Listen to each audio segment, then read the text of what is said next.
Bismillahirrahmanirrahim. Assalamualaikum warahmatullahi wabarakatuh.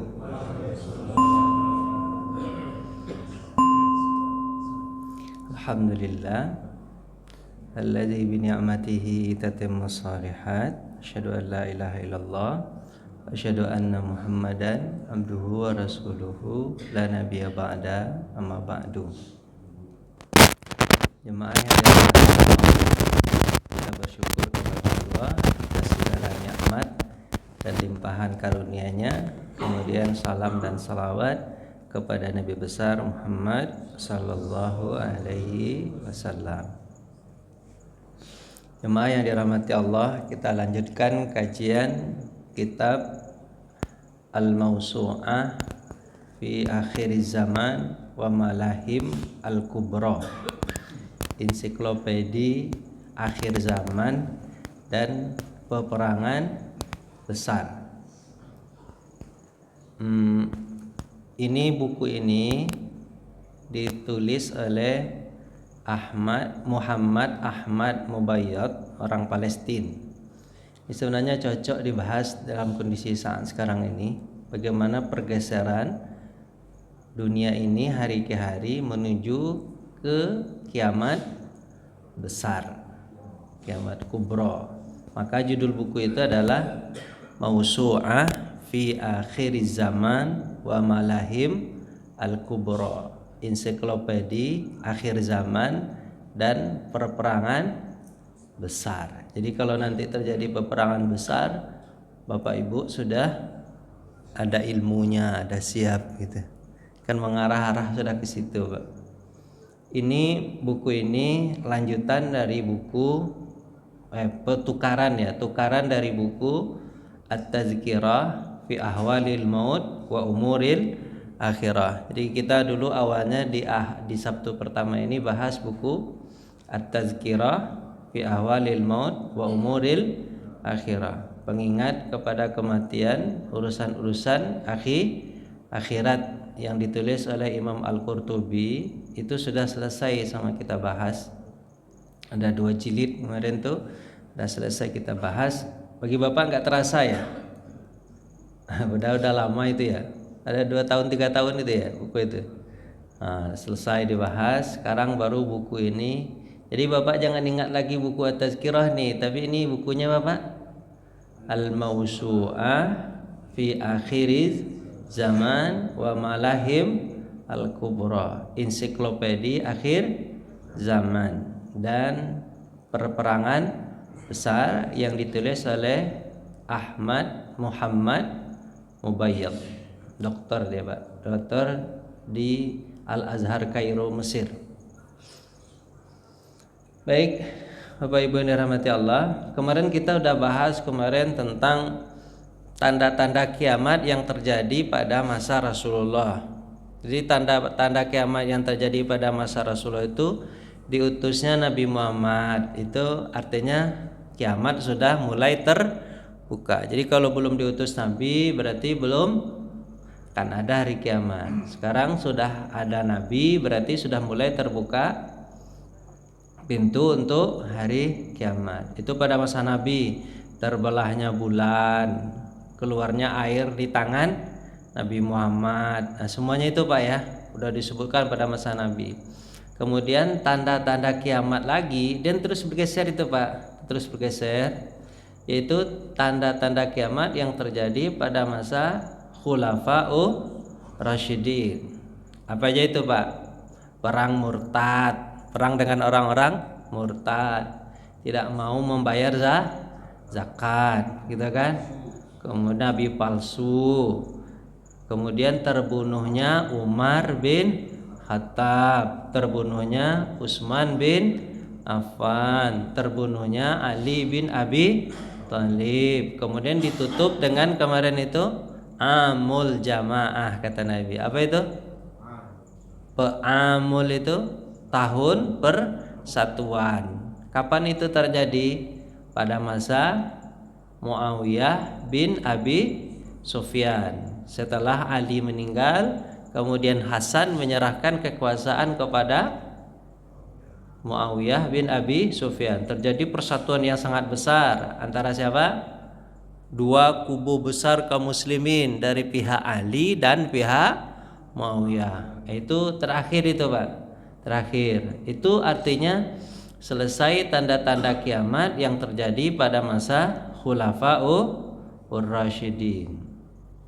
Kalau ulama membagi fase itu, Pak, yang sering Pak dengar itu, kata Nabi Muhammad, dunia ini dibagi menjadi lima fase atau 5 babak. Babak pertama disebut an-nubuwah. Apa itu, Pak? Kenabian. Dan pada masa Nabi itu kan selesai. Kemudian apalah? Khalifah ala manhajin nubuwah. Khalifah sesuai dengan metode kenabian. Udah selesai selama 30 tahun. Kemudian yang fase ketiga mulkan adan. Apa itunya, Pak? Kerajaan yang menggigit, yang masih otoritas, masih baik kerajaannya. Itu dimulai dari dinasti Bani Umayyah, lanjut Abbasiyah, lanjut Turki Utsmani. Itu disebut apa? Mulkan adan. Kerajaan yang masih menggigit, masih mengayomi, masih apa namanya itu, Pak? Masih mengikuti sunnah Nabi, masih mengayomi masyarakat lah, walaupun ada kelebihan dan kekurangan. Itu lama sekali itu waktunya, itu 1300 tahunan. Namanya mulkan adan. Kemudian sekarang fase keempat. Ulama memprediksinya dari hadis Nabi ini, kita sekarang di fase yang keempat ini. Apa itu? Mulkan jabbariyan. Apa itu, Pak? Kerajaan yang diktator. Diktator, maunya kepentingannya sendiri. Itu sekarang tuh terasa itu, Pak. Yang kerja Bapak, yang dipajakin kita. Heboh tuh kan sampai sekarang itu. Banget terasa nggak sama Pak tuh? Pokoknya semua pemimpin itu kepentingannya untuk siapa, Pak? Untuk golongannya saja, untuk keluarganya saja. Itu terasa itu, Pak. Namanya mulkan apa namanya? Mulkan jabbariyan. Kerajaan yang memaksa. Diktator. Paksanya pokoknya apa-apanya serah dia aja. Nggak tahu kita, ini dulu nggak ada ini. Nggak ada apanya, Pak? Nggak ada dulu sebagai kalau itu janji kompanyi, apa namanya, Pak? Ada nggak dulu, Pak? Bapak dengar ini kompanyi nanti pajak ini diginikan, ada nggak dulu, Pak? Nggak ada. Tahu-tahu muncul aja, saya kaget. Wow, yang kerja kita, tapi yang dapat duit, terus kita bawa apa pulang lagi, udah begitu kan? Mohon lagi. Nah itu namanya mulkan, namanya Pak? Digas saja, gas. Itu namanya mulkan apa namanya?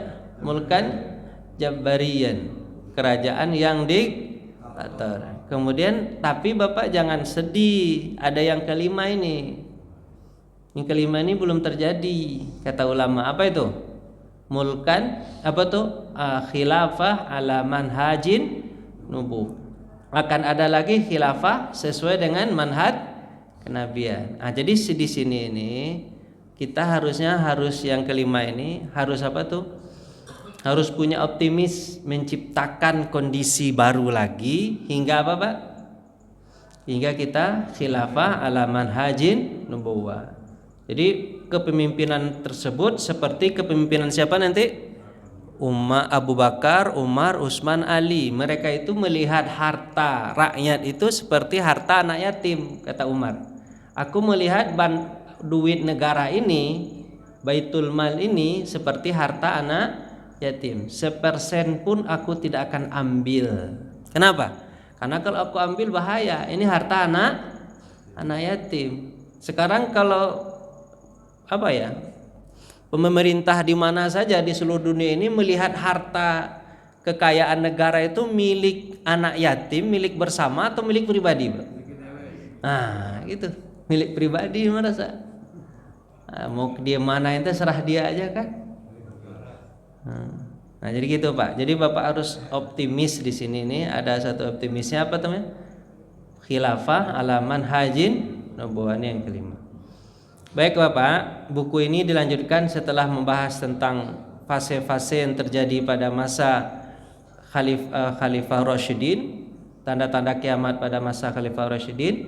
Sekarang kita masuk tanda-tanda kiamat yang terjadi, ya maksudnya tanda-tanda kiamat kecil yang terjadi dan lama kelamaan dia akan apa Pak? Akan membesar lama kelamaan, dan itu bergeser terus Pak, bergeser terus. Baik, ini tanda kiamat kecil yang sangat jelas, itu judul bukunya. Ini dalam hadis Nabi ini Pak. Pertama diangkatnya apa Pak? Ilmu diangkat, itu tanda kiamat kecil itu Pak, diangkatnya ilmu. Ya, harusnya saya semangat hari ini Pak ya. Ceramah begini semangat deh, kayak siapa Pak? Ustaz apa tuh yang apa? Zulkifli Muhammad Ali gitu kan. Wow gitu kan. Atau kayak Ihsan Tanjung kan kalau ceramah begini kan. Cuman saya habis sakit ini Pak. Maksudnya gini, udah kan suaranya kan? Di komik. Bukan ini sakitnya tipes Pak. Bukan di komik. Jadi masih masih kelengan gitu. 4 hari nggak tidur saya sampai sekarang. Ampun. Mudah-mudahan sehat ya Pak ya. Bapak-bapak juga sehat, jangan ada yang sakit. Ternyata sakit itu, sehat itu terasa kalau sudah sakit. Kalau enggak sakit Pak nggak terasa nikmat sehat. Tapi kalau sudah sakit, waduh kepengen sekali sehat Pak. Tepar saya di rumah aja gitu Pak. Paling kemana? Berobat. Lanjut. Pertama Pak, diangkatnya apa Pak? Ilmu. Nanti bagaimana pembahasannya kita jelaskan nanti, kita uraikan dulu di sini. Kemudian ilmu dipelajari dari orang rendahan. Itu yang kedua. Ilmu diangkat, akhirnya ilmu dipelajari sama siapa? Orang rendahan. Orang yang enggak berilmu dianggap berilmu. Di situ dipelajari nanti. Kemudian yang ketiga, munculnya tukang apa Pak? Nah, ya, Masya Allah. Tukang apa Pak? Dusta dan nabi palsu. Kemarin udah muncul juga pada masa Nabi kan. Sekarang muncul lagi sebagai tanda kiamat kecil. Lanjut lagi. Bencana gempa bumi. Dan bencana gempa bumi, bencana di alam semuanya masif. Hampir semuanya terjadi. Sekarang udah gitu Pak ya. Sumatera Barat yang nggak pernah hancur-hancuran, habis itu Pak hancur-hancuran ke ininya Pak, apanya bertubi-tubi. Untung aja orang nggak rame seperti di Jawa nih. Kalau di Jawa ada banyak yang meninggal tuh mana? Sumatera Barat itu kan luar biasa. Aceh juga. Terus lanjut, waktu berjalan begitu cepat, terasa cepat berjalan karena tidak ada berkahnya. Umur orang itu kemarin dia baru saya dengar dia ini lahir, kok udah mati aja dia. Cepat sekali. Kemudian prahara terjadi di mana? Nah, udah banyak Pak ya. Perkelahian, perperangan di mana-mana kan? Terus apa lagi? Amal semakin berkurang. Orang kalau beramal tuh malas luar biasa. Berkurang baik secara kualitasnya maupun kuantitasnya. Kemudian diturunkan sifat bakhil, pelit, luar biasa pelit. Bayangkan Pak, pada masa Nabi Muhammad itu orang mau berinfak menghabiskan seluruh hartanya. Sekarang Pak kalau berinfak sedikit aja, waduh beratnya luar biasa. Gitu. Sekarang kita jelaskan satu-satu. Ini ada 8 dulu kita bahas. Sebenarnya ada 36 tanda-tanda kiamat kecil itu Pak. Jadi kita bahas berapa dulu di buku ini? 8 dulu, dikit-dikit dulu. Oke. Pertama diangkatnya ilmu. Dalam hadis Nabi dari Abdullah bin Amr bin As radhiyallahu an, aku mendengar Nabi SAW berkata, Innallaha, kecil ya Pak ya? Kecil banget ya. Innallaha la yakbidul ilma intiza'an yantazi'uhu minal ibad. Sesungguhnya Allah tidaklah mengangkat ilmu itu sekaligus di antara hamba-hambanya. Walakinna yakbidul ilma biqabdil ulama. Diangkat ilmu itu dengan meninggalnya ulama. Pak, yang ulama itu yang di mana, Pak? Apakah ustadz kayak saya ini dikatakan ulama, Pak? Bukan. Ulama itu definisinya al ulama warasatul anbiya. Ulama itu pewaris nabi, secara akhlaknya, secara sifatnya, secara gayanya, itu namanya ulama. Ada nggak ulama yang seperti Nabi itu, Pak? Nggak pemarah. Ada nggak, Pak, sekarang, Pak, begitu, Pak? Belum. Mudah-mudahan ada. Ketika mudah-mudahan ada, Pak, ya. Tapi belum ketemu yang seperti Nabi itu, Pak. Luar biasa. Mau mengeluarkan apa yang dia punya untuk kejayaan agama. Terus mau memimpin negara, mau, gitu kan? Pokoknya dia segala-galanya. Ayo kan, susah jadinya itu kok ya. Amin udah ada ya. Oh iya, alhamdulillah. Iya benar. Iya. Gak apa-apa, Pak, daripada nggak ada sama sekali. Ya itu, ya cocok juga, Pak. Ya, boleh mudah. Kan kita berprediksi kan boleh ya gitu, Pak, ya. Boleh aja, nggak masalah, Pak. Walaupun agak dikatakan agak liar gimana gitu ya, nggak apa-apa. Daripada tidak. Karena ibati kita kalau nggak ada itu, Pak. Pandai semua. Terus apa? Definisi ulama itu adalah al ulama atau innama yakhsyallaha min ibadihil ulama. Sesungguhnya yang takut kepada Allah adalah ulama. Definisinya yang paling takut, Pak, sama Allah, Pak. Takut gitu. Ulama. Nah, itu definisi ulama. Sulit sekarang mencarinya itu, Pak. Terus sesungguhnya ilmu itu tidak dihilangkan sekaligus, tapi ilmu itu dihilangkan apa, Pak? Secara dengan meninggalnya para ulama. Idza lam yabqa aliman hatta idza la yabqa aliman. Sampai tidak ada lagi orang yang berilmu. Ittakhadzun nasa ru'asa ujuhala. Akhirnya mereka mencari pemimpin yang bodoh. Fadallu, orang fasuilu, mereka bertanya terhadap orang yang bodoh itu. Terus faftau bi ghairi ilmin, mereka berfatwa tanpa ilmu.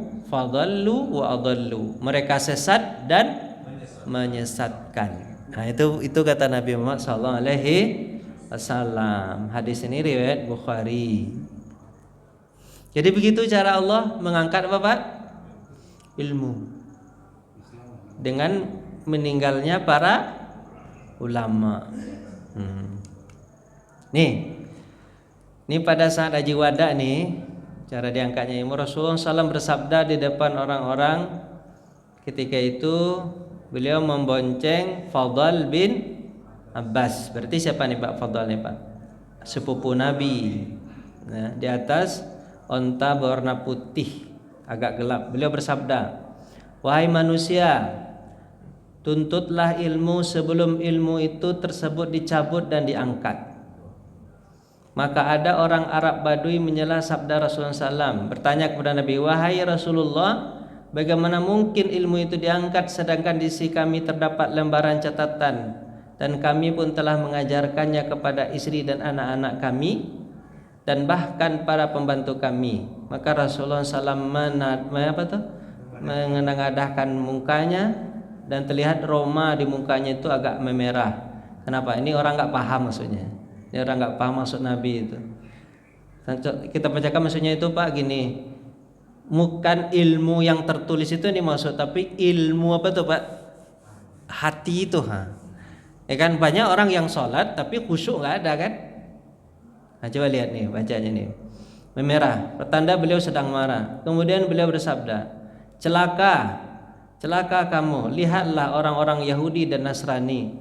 Bukankah di isi mereka terdapat lembaran catatan, namun demikian tak ada satu huruf pun di antara catatan tersebut hinggap di hati mereka. Itu maksudnya, Pak. Ilmu itu habisnya kenapa, Pak?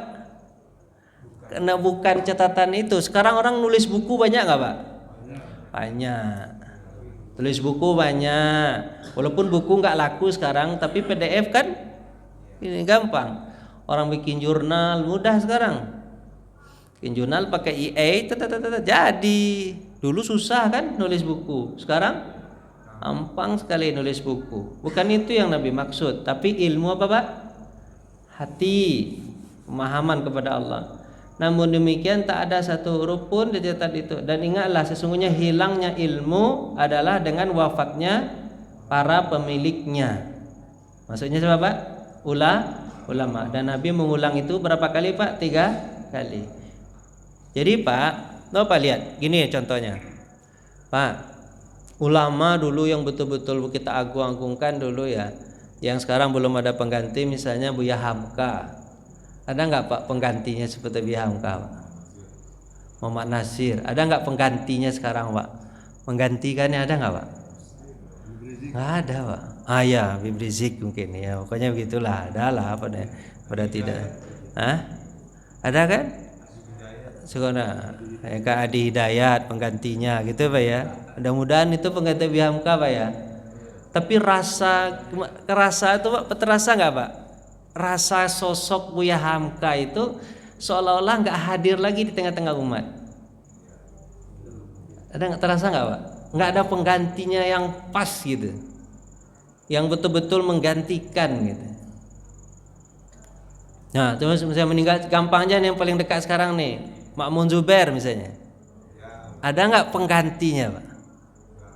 Yang sosok dia itu yang orang itu kalau ada kompanya sowan dulu semua dia. Siapa Pak? Ma'ruf Amin. Oh Gus Baha. Gus Baha mungkin penggantinya. Orang ini hanya bercita-cita begitu aja Pak. Bercita-cita begitu aja. Zarun Hidayat diantaranya misalnya. Hanya cita-cita begitu aja. Iya, ini bapaknya mintanya begitu. Ya, Hidayat mengganti. Iya. Gitu Pak. Jadi nggak ada yang rasanya yang punya ilmu itu bukan hanya sekedar apa ya? Yang dimaksud oleh Nabi itu bukan hanya sekedar dia tahu baca kitab segala macam, tapi memang ilmu hati dan kedekatan kepada Allah itu kan beda rasanya Pak. Orang kalau ketemu sama dia itu beda rasa. Meninggal sekarang kalau dunia kapabelnya misalnya Yusuf Qaradawi. Ada nggak penggantinya yang seperti itu sekarang? Ada yang mengatakan Ali Jum'ah, tapi kok nggak pas, gimana rasanya itu gitu? Terang Khalid Basalamah ada penggantinya Pak. Iya benar. Mudah-mudahan ada yang begitu gitu. Tapi seolah-olah rasanya di hati itu Pak ya, ulama-ulama sekarang itu hanya sekedar retorika, tapi tidak membawakan ke dalam hatinya. Itu yang dimaksud oleh Nabi SAW. Jadi hilangnya ilmu itu dengan hilangnya ulama. Ulama itu hilang dan tidak ada yang menggantikannya. Akhirnya apa Pak? Ilmu hati itu makin lama, atau ilmu kedekatan ketakutan kepada Allah itu makin lama dia makin apa Pak? Berkurang dan nanti akan hilang. Orang nanti akan mengira-ngira kepada Allah itu lagi. Kalau dulu ulama itu kan kalau melihat Allah itu kan kelihatan betul di mata mereka itu Pak. Kayak Nabi Muhammad, sahabat itu kan, ketika mereka masih hidup itu kan melihat Allah itu kan kelihatan betul, seolah-olah ada gitu kan. Walaupun gaib Allah itu kan, tapi mereka mau infakkan seluruh harta mereka itu kan semuanya kan berarti iman mereka kuat sekali itu kan. Dan gak ada orang yang lihat Allah seperti itu sekarang. Sulit Pak, jadi bergeser terus.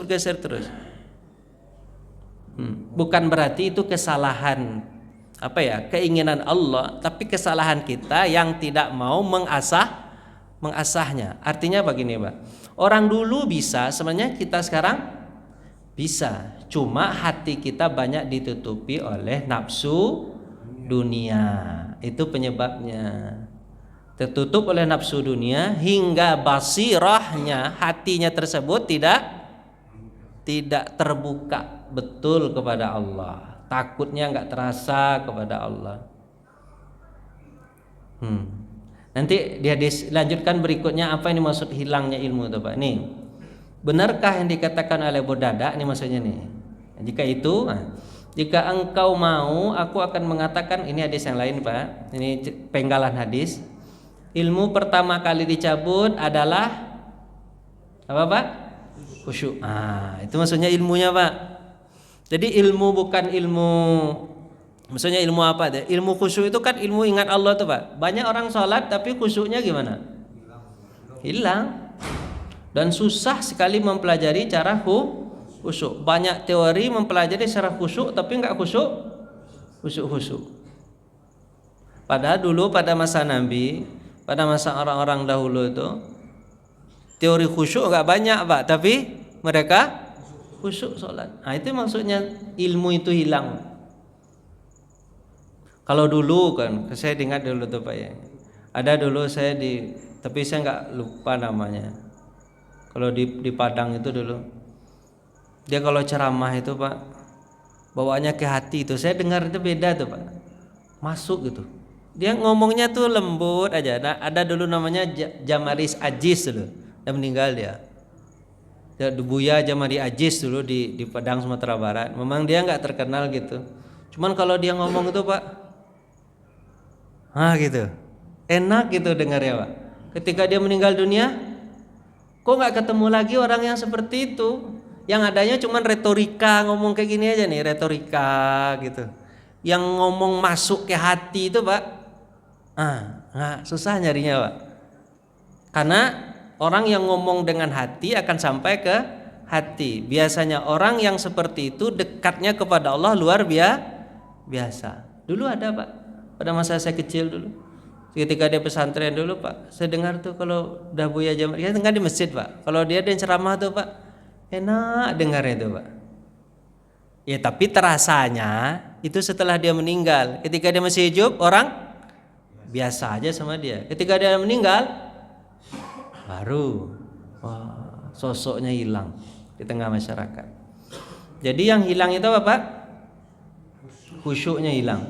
Hingga pada saat nanti hampir saja engkau tidak akan menjumpai orang dalam masjid dalam keadaan khusyuk. Sekarang kalau kita tanya, tadi ada 5 saf kita, Pak, sholat. Tanya satu-satu, Pak, kira-kira yang khusyuk berapa orang ya, Pak, ya? Imamnya sendiri sholat. Beruntung kita, Pak, ya, alhamdulillah dapat imam yang khusyuk, alhamdulillah. Ya kan? Kalau nggak ada yang khusyuk satu pun gimana, Pak? Dihitung khusyuk aja. Gitu lagi pahalanya itu begitu. Pahalanya itu pahala apa itu? Pahala membahagiakan. Begitu nanti pahalanya. Istilahnya kan pahala membahagiakan tuh. Kalian ketika di samping itu kan dalam sholat berjamaah, siapa yang di antara jamaah siapa yang paling khusyuk, maka pahalanya disamakan dengan yang paling khusyuk walaupun yang lain khusyuk. Itu kan nama pahala membahagiakan gitu. Bukan pahala sendiri-sendiri, ya. Kalau dulu tuh pahalanya apa? Berlomba-lomba untuk khusyuk-khusyuk sendiri-sendiri. Kalau sekarang andalin orang lain, khusyuk dia aja lah. Saya nggak khusyuk juga nggak masalah. Itu kan banyak gitu kau ya. Ngandalin orang lain.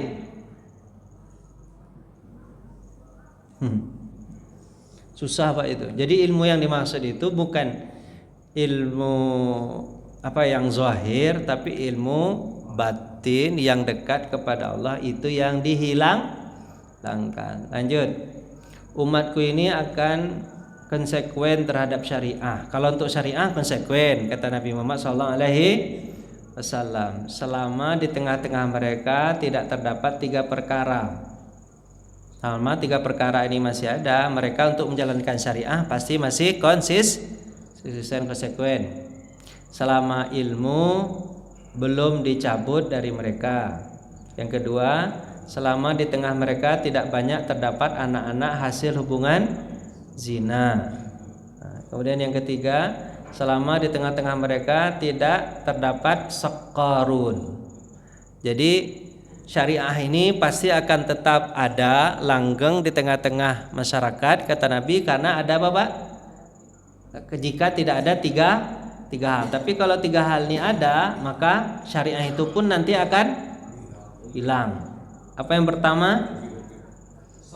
Selama tidak dicabut ilmu. Yang kedua, selama tidak ada anak-anak hasil hubungan zina. Kemudian yang ketiga, selama tidak ada sakarun. Ini istilah ya. Terus orang bertanya kepada Nabi, apa itu saqqarun ya Rasulullah? Beliau menjawab, mereka ini adalah orang di akhir zaman yang menjadikan salam penghormatan sebagai salam saling melaknat. Salamnya Pak, saqqarun itu salam apa namanya? Orang salam saling melaknat. Nggak tahu tuh Pak, sekarang kok ada tuh fatwa MUI. Atau enggak fatwa MUI? Tak boleh menggabung-gabungkan salam. Itu bukan apa? Bukan apa? Bukan bentuk toleransi. Jadi kalau kita muslim, salamnya Bapak cuman Assalamualaikum. Enggak boleh? Assalamualaikum, salam sejahtera, Om Swastiastu, nama budaya, namanya. Salam. Itu nggak boleh. Kalau assalamualaikum ya assalamualaikum. Itu udah difatwakan sama MUI. Apa itu Pak fatwanya? Haram menggabungkan salam. Kenapa? Karena itu adalah berbentuk ibadah di sebuah agama. Jadi kalau muslim cukup mengucapkan Assalamualaikum warahmatullahi wabarakatuh. Terus yang lebih parahnya lagi itu salam mereka adalah salam saling melaknat. Mereka mungkin mengucapkan Assalamualaikum, tapi di hatinya laknat. Jadi benci, saling membenci di antara mereka. Atau mungkin gitu Pak ya. Orang kalau ini kan ya. Apa namanya itu ya? Kalau pidato segala macam itu saling menjatuhkan. Maka itu disebut apa? Saling salam melaknat. Itu terasanya itu ketika kampanye, dan kampanye ini terus-menerus ini ada nih. Gaya begini terus-menerus terpelihara ini. Kenapa? Karena kan kita selalu ada pemilihan umum. Sekarang entar lagi apa nanti Pak? Pemilihan apa nih? Pilkada. Kemarin udah pileg sama pilpres kan? Sekarang apa? Pilkada. Nanti salamnya salam apa nanti itu? Bahasanya salam itu saling melaknat itu. Gitu kan? Gitu. Salam 300.000 kan saling melaknat itu Pak, bayar kan riswah itu kan melaknat itu. Kamu terima, kamu masuk neraka, saya juga ikut ya. Kan saling melaknat itu. Ya kan? La'ana Rasul ar-rashi wal murtazi, kan saling melaknat itu. Dan itu dipelihara terus sampai kapanpun kan ini. Kenapa Pak? Enggak dosa ya Pak ya. Banyak yang ngomong kayak gitu enggak dosa karena disebut apa Pak? Hadiah. Transparan lagi katanya kan. Tapi kan hati nurani kita tak bisa dibohongi. Yang ini tetap saja namanya membeli suara. Ya kan? Bukan hadiah. Kalau hadiah kan tanpa pamrih. Kalau pamrih itu namanya apa? Sogok kan, harapan. Ya kan, suap. Nah, begitulah hilangnya ilmu. Terus hikmah hadisnya Pak. Hendaklah orang yang berilmu itu menyebarkan jadi hikmahnya dari hadis yang panjang banyak kita bacakan tadi. Orang yang berilmu itu harusnya menyebarkan ilmunya sebelum dia mati. Tapi enggak Pak, belum sampai dia lagi menyebarkan ilmunya. Itu yang seperti misalnya Ma'mun Zubair atau seperti Buya Hamka. Belum sempat dia lagi mengkader orang betul-betul seperti dia sudah meninggal dunia. Ada dua kemungkinan. Pertama, dia nggak sempat ngajarin orang. Yang kedua, orang tidak mau belajar dengan dia, ngambil betul ilmu itu dari dia, nggak ini. Jadi kalau ingin terhindar dari kiamat apa nih Pak? Apa tuh? Tanda kiamat ini. Maka caranya kata Ahmad Mubayyad, gimana caranya? Orang yang ngajarin ilmu itu harus betul-betul ngajarin sampai orang itu seperti dia. Kalau bisa lebih. Tapi ada pepatah Pak Sumatera Barat itu Pak. Kalau ilmu guru silat itu Pak nggak pernah mengajarkan kepada muridnya itu kalau dia punya ilmu 10 ngajarin 10. Yang diajarinnya berapa Pak? 9. Kenapa? Yang satunya disimpannya supaya apa? Untuk bekal dia supaya muridnya nanti tidak ngalahin dia. Itu terus begitu terus. Terus muridnya ini yang punya ilmu 9 ngajarin ke muridnya lagi berapa? 8. Kayak gitu terus itu ilmu, itu pepatah orang Padang tuh, Pak. Guru silat itu nggak mungkin ngajarin 100% kepada muridnya, dikuranginya 1.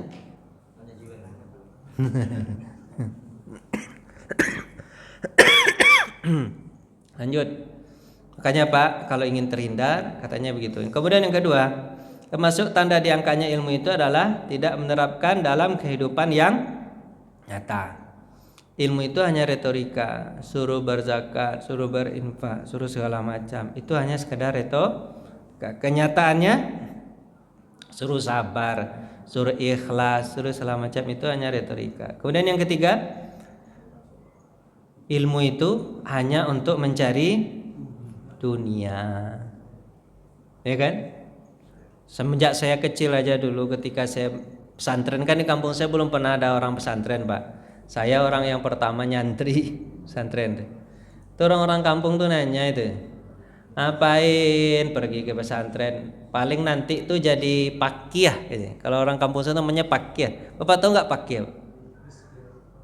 Bukan fakir, Pak, tapi fakih. Fakih bagus sih bahasanya. Ahli fikih. Tapi istilahnya itu pakiyah itu, Pak. Kalau di kampung saya itu kerjaannya itu bawa buntalan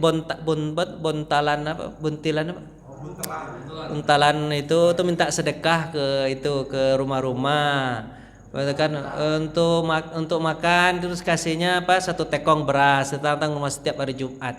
Itu memang katanya itu melatih jiwa supaya tidak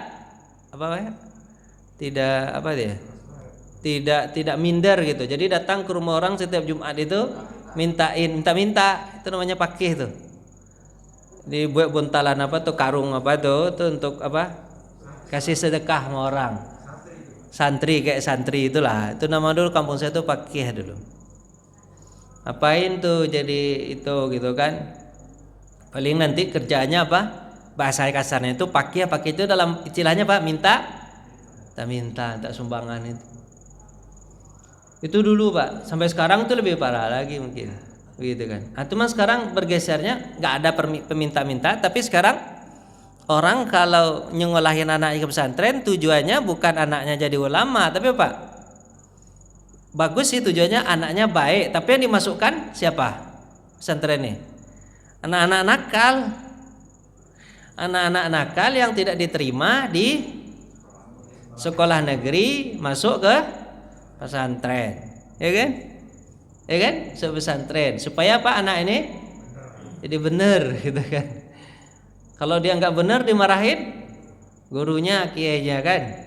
Sekarang nggak begitu lagi, dah ada bergeser lagi. Apa itu? Memang dimasukkan ke pesantren gara-gara orang tua tidak sanggup ngurusin anak. Dah sampai situ. Sekarang bergeser lagi, apa itu? Sekarang pesantren itu dijadikan untuk apa? Ya, untuk bisnis sekarang segala macam. Jadi semuanya baik dari gurunya, dari anak muridnya pun kalau dah jadi, ini kan gini Pak ya. Susah sekarang ya, bukan jadi ulama yang terjadi itu. Kalau jadi nanti pesantren itu yang terbayang itu adalah kalau anaknya bisa jadi penceramah kondang, kemudian menghasilkan uang sebanyak-banyaknya, masuk TV, kalau bisa masuk YouTube, masuk IG segala macam. Bisa Pak? Itu yang diinginkan sekarang. Kalaupun dia nanti jadi jurusannya agama, tapi tujuannya untuk apa? Untuk dunia semua ini niatnya. Kalau dulu kan enggak Pak, orang ketika belajar agama dianya apa dulu Pak? Jadi alim. Jadi di tengah-tengah masyarakat jadi orang baik segala macam, ya kan? Jadi betul-betul jadi orang baik, kepengen jadi ulama. Dan biasanya ada sosok-sosok, kalau saya nih ketika saya masih kecil dulu, ingin masuk pesantren itu ya ingin jadi ini. Ya dulu saya sih ini Pak. Jadi pengen seperti Quraisy Shihab dulu gitu. Ya dulu yang saya. Kenapa? karena ahli tafsir, kemudian paham, walaupun gimana-gimana ya, tapi kan ada sosok orang yang saya inginkan gitu. Walaupun enggak, ya istilahnya kalau harusnya kan kalau masa saya masih ada Buya Hamka, harusnya kan Buya Hamka. Buya Hamka itu udah meninggal Pak ya, tahun 80-an ya. 80-an beliau meninggal Pak. Saya baru lahir baru. Ya kan? Kalau ada Buya Hamka mungkin sosok-sosok begitu yang kan diinikan. Tapi sekarang gue share terus. Gimana Pak? Rasanya gimana Pak? Satu ini lagi habis itu nanti kita selesai ya Pak ya. Yang kedua, pertama ilmu itu hilang. Itu tanda pertama. Tanda kedua apa Pak? Ilmu itu dipelajari dari orang-orang rendahan. Di antara tanda hari kiamat, ilmu dipelajari dari orang rendahan. Hadis riwayat Mubarak dan Tabrani. Syu'bah mengatakan gini. Syu'bah itu tabi'in. Dia melihat di dalam masjid ada Ja'far bin Zubair. Siapa namanya Pak? Dia seorang penyair, dikerumuni oleh orang. Sedangkan Umran bin Hudair, orang alim, tinggalkan orang. Ini Pak. Jadi orang lebih suka sama seorang penyair daripada dia memang pakai ayat-ayat Quran juga, cuma pakai retorika aja. Tapi yang alim, yang tawadhu itu siapa namanya Pak? Umran bin Hudair, kata Syu'bah itu ditinggalkan. Padahal yang alim siapa? Itu pada masa tabi'in loh Pak. Jadi orang lebih suka, maaf nih. Ini saya juga terasa, mungkin Pak Haji juga terasa Pak ya alim. Apa? Kalau Ustadz itu enggak sesuai dengan keinginannya, diapain? Tinggal. Banyak itu. Jadi Ustadz itu harusnya gimana Pak? Menyesuaikan keinginan jamaah, bukan sesuai dengan apa yang Allah inginkan. Ustadz sekarang gitu, sekarang takut nggak diundang lagi, temanya sesuaikan. Harusnya kan nggak begitu Pak ya. Harusnya kan ini salahnya juga di masyarakat sih ya. Masyarakat salah, ulamanya juga pernah nakut. Ustadznya juga penakut, ulama udah hilang tadi ya. Ustadznya penakut juga, takut jobnya hilang. Habis itu gimana Pak? Temanya disesuaikan aja. Yang takut-takut menyinggung, dihilangkan nanti aja lah, ya kan? Ceramahnya itu yang gimana enaknya? Yang adem-adem aja, yang membawa ketawa aja, yang sesuai dengan keinginan jamaah. Kalau nggak sesuai dengan keinginan jamaah, ustadznya dihilangkan, nggak ikut pengajian paling kurang gitu Pak ya. Nah itu. Padahal nggak tahu mana yang alim, mana yang alim. Bayangkan sama Pak, kan gampang tuh Pak sekarang kita lihat. Artis sekarang kalau dia udah nggak ini lagi, udah nggak laku lagi, berubah profesi menjadi ustadz. Gampang jadi ustadz mah. Tinggal retorika dikit-dikit, ketawa-ketawa, habis itu jadi ustadz. Dapat amplop, selesai. Gampang kan sekarang kan? Dulu Bapak pernah dengar gak artis berubah jadi ustadz? Ada gak dulu? Susah, banyak juga dulu Pak. Juga dulu ya. Dia baru lahir. Sekarang tuh banyak banget Pak profesi berubah. Padahal kan secara keilmuan belum. Sekarang kan mudah ceramah ini Pak. Ceramah ini mudah Pak. Tinggal cari di YouTube atau tinggal cari di Google bahan ceramah apa. Mau ceramah apa aja ya Pak, cari deh. Gampang. Cari ceramah semacam, terus omongin. Yang penting dia bisa public speaking. Kan kalau artis itu tak canggih public speakingnya apa ya? Karena tiap hari tampil di mana? TV, nggak ada gugupnya segala macam. Tapi apakah hanya sekedar public speaking, tidak ada membawaan ke hati gitu? Kan itu tuh kan kalau dari hati itu kan harus kebersihan yang dipupuk dari semenjak dini kan, dari kecil itu. Jadi ustadz itu memang dikader menjadi ustadz, menjadi ulama besar nanti. Sekarang begitu nggak Pak? Enggak, ustadznya apa namanya itu? instan. Macam mana Pak? Instan. Ya silakan Pak, silakan. Makasih ya Pak tambahannya. Mudah-mudahan ya. Ya itu tambahan dan mudah-mudahan bisa kita terapkan yang begitu. Kalau memang kan kita boleh dapat masukan di mana-mana aja kan Pak ya. Kalau memang kepengen lebih baik ya ikut saran. Semua apa yang disarankan yang baik kita ambil. Memang betul juga apa yang disampaikan Bapak itu. Bahwa kita lebih mementingkan dunia, intinya itu ya. Tinggalkan dunia, kemudian betul-betul dekat dengan Allah, baru terasa nanti kesannya kepada diri kita dan orang lain. Mudah-mudahan begitu Pak ya. Nanti kita belajar saling mengisi lah enggak? Ngisi dari misalnya kan kebanyakan sekarang itu Pak kalau kalau istilahnya mazhab atau ormas atau apa namanya itu Pak ya. Itu tuh kadang saling saling menyalahkan aja Pak, tapi tidak kolaborasi. Kalau dulu kan pada masa Nabi kan para sahabat itu kan beda-beda juga, tapi mereka kolaborasi kan. Ada yang perang tidak suka betul, yang khususnya perang tapi tidak menyalahkan orang yang duduk di rumah dan zikir. Yang zikir tidak menyalahkan orang yang kerja, gitu ya deh. Saling membantu kan. Sekarang enggak Pak.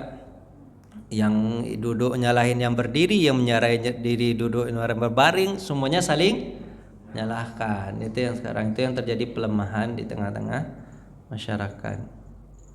Jadi gitu Pak. Jadi itulah gitu kurangnya ilmu, saya juga termasuk itu. Harusnya ini kan kalau diceramahkan ini pemahaman yang ini Pak, yang ini nih diceramahkan, harusnya masuk ke dalam hati, bukan hanya sekedar apa Pak? Retorika aja. Sekarang saya juga termasuk, saya merasakan ceramah itu sekedar retorika begini aja nih bahan yang harus saya sampaikan. Tapi masuk ke dalam hati itu enggak, susah Pak. Saya aja masuk ke hati saya aja susah, apalagi ke jamaah. Gitu Pak ya. Jadi semuanya kita salah semua. Ustadz salah, jamaah juga salah. Ya enggak ada yang perlu disalahkan, lalu saling menyalahkan pribadi. Jadi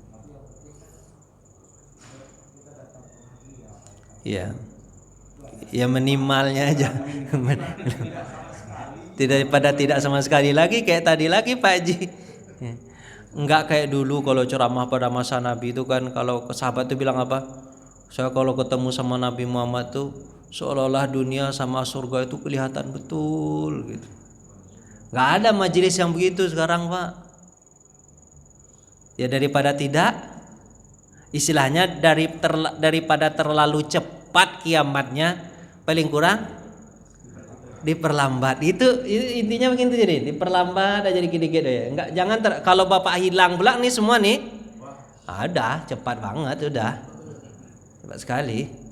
Ini kan kiamat itu enggak datang, ini yang besar itu datang gara-gara kita ini masih ada. Kalau enggak ada Bapak, jangankan kiamat besar, ini bencana alam masih banyak nih. Kalau enggak ada lagi orang yang istighfar, kata Allah Subhanahu wa taala, terus gimana Pak? Ada lagi orang yang istighfar dan salat jamaah, apa yang terjadi? Azab pasti akan turun. Ini azab agak malu-malu turun gara-gara apa nih? Masih ada bapak-bapak ini. Coba Bapak berhentilah kita semua, udahlah. Kita tutup aja masjid nih. Tuh kita jual masjid nih. Kita bikin mall aja. Coba lihat apa yang terjadi. Sebentar aja coba. Tenggelam sudah. Ini kita tidak bicara, kita kepengennya ideal. Cuma enggak sampai gimana, kayak dibuntukan gimana gitu ya. Cari solusinya yang lebih bagus gimana, yang majelisnya seperti majelis Nabi itu. Enggak ketemu Pak, susah gitu. Ya, adabnya diikutin caranya. Gitu dulu ya Pak ya. Cukup ya. Ya mudah-mudahan 2 ini dulu kita sedikit-sedikit aja. Tapi Bapak bisa masukkan, coba masukkan ke hati walaupun agak berat memasukkannya. Pertama tadi Bapak, hilangnya ilmu. Jangan sampai hilang ilmu. Ilmu yang dimaksud itu bukan ilmu retorika Pak ya, tapi ilmu apa? Ilmu hati khusyuk. Dan yang pertama hilang itu apa? Ilmu khusyuk itu yang pertama hilang. Ilmu yang pertama khusyuk itu ilmu yang pertama hilang. Nggak ada orang yang khusyuk bisa. Nggak ada yang dekat lagi kepada Allah. Dan yang kedua, ilmu itu dipelajari dengan orang rendahan. Maksudnya itu Pak, kalau bisa jangan belajar ilmu itu dengan orang rendahan, dengan orang yang hanya bisa Bapak ketawa-ketawa. Tapi kalau bisa ilmu itu Bapak pelajari dari orang yang merubah kita ke arah yang lebih baik, bukan maunya kita tapi maunya Allah. Harusnya begitu. Coba diinikan egonya, diinikan Pak, diapain Pak? Kalah-kalahkan dikit-dikit. Ya. Kasih ya Pak ya. Kita tutup dengan baca hamdalah. Alhamdulillah. Doa kebetul majlis. Subhanakallahumma bihamdika asyhadu an la ilaha illa anta astaghfiruka wa atubu ilaik. Assalamualaikum warahmatullahi wabarakatuh.